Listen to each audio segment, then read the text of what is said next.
Okay, really.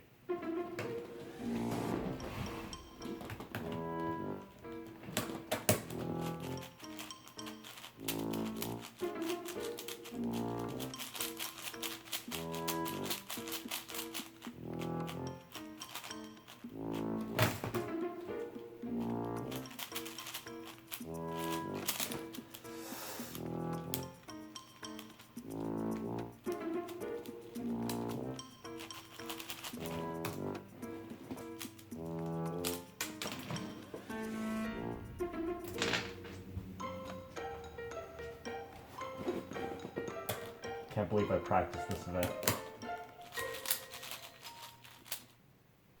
Hey guys, I don't actually hit 6x6. Haha, what a good joke. So I'm using the X-Man Shadow M, which I think is the best 6x6, and a lot of people think it's the best one as well. There's also the Aoshi GTS M, but I find that one to be really weird to use, and I average like 20 seconds slower on it, so I'm not going to talk about that one.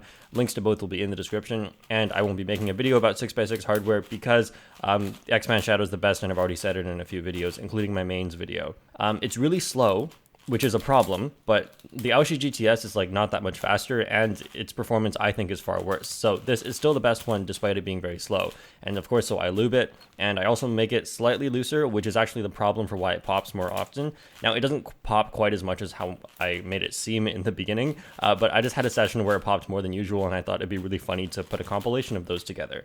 So I don't want to practice in a way where I'm using a super slow cube where it's tighter and doesn't pop, but then just get really tired while practicing. So I noticed from watching this solve, again, it's good to record your solves, I noticed that when I'm doing centers, especially, when I lose track of a piece, for example, it goes onto the back or onto the bottom face, I'm good at recognizing what the different types of pieces are, but I kind of lose track of which spot on that face they're located. And so if I do a cube rotation or if I have to use the piece again later, sometimes I try to look at that face again, which takes like 1 second maybe, but then all those little 1 seconds add up, and essentially what you're seeing in my centers before it was just me pausing a lot.